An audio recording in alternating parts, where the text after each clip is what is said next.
बादशाह ने, शहजादा ने, वज़ीर ने, सौदागर ने, अकुलमंद ने, बेवकूफ़ ने, ठग ने, देव ने ऐं किस्सा दास्तान ॿुधण जो शौक़ु आहे त बिना कंहिं देर जे असांजे चैनल खे सब्सक्राइब कंदा। महिरबानी। अस्सलाम वालेकुम प्यारा भाउ, लतीफ़ सरकार जा ॿ टे बैत तव्हांखे यादि करे ॿुधाईंदो।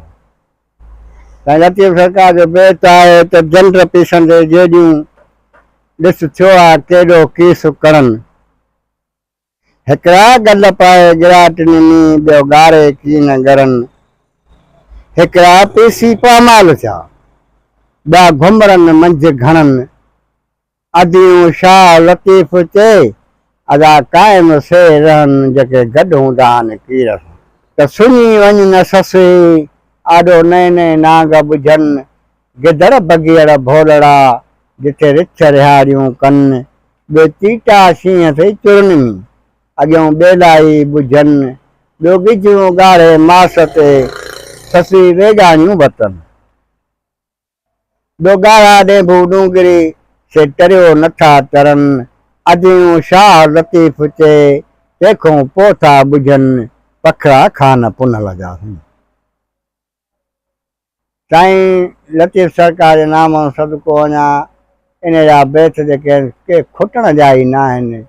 जेको आहे सो लतीफ़ सरकार जा बैत आहिनि त चए थो त जतन हुयाम रतड़ो मुंहिंजा धारिया ई हुया धारिया।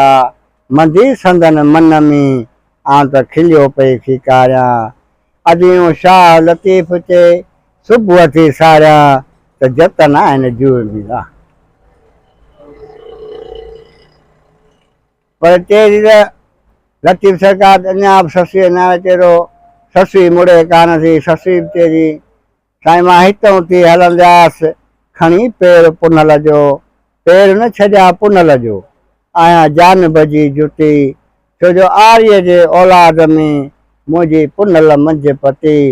छॾे ससी सुञ में वियाथ में आधीअ जो उथी।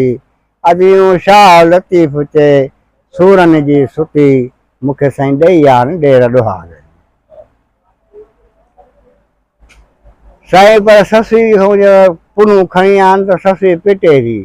दुआ कयो जेॾियूं त उठ आर्य जा मरनि। लहेन घर गोॾनि तो मुंहिंजा तोॾा शाल न तगनि।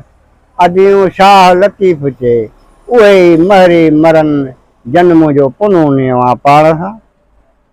वरी साईं दुआऊं थी करे चए थी न थी दुआ कयो जेॾियूं त उठ आर्य जा बचनि। लहे निनगर गोॾनि तो मुंहिंजा तोॾा शाल तगनि। अदियूं शाह लतीफ़ चए उहे ई महरी बचनि जनम जो पुनूं नियो आहे पाण सां। ससीअ नाले चए थो त साईं त ससी आहियां सूरनि जी मां नाले निमाणी। ॿंधणनि में ॿांभण कयो मूंखे हवाले पाणी। त लुड़ी लहरनि विच में आउं निकचसि निमाणी। आयसि महमूद खटीअ जे हथ में जंहिं करे निपायो मिञाणी। त हुल हुलियो भंभोर में अदा वञी ससी सामान।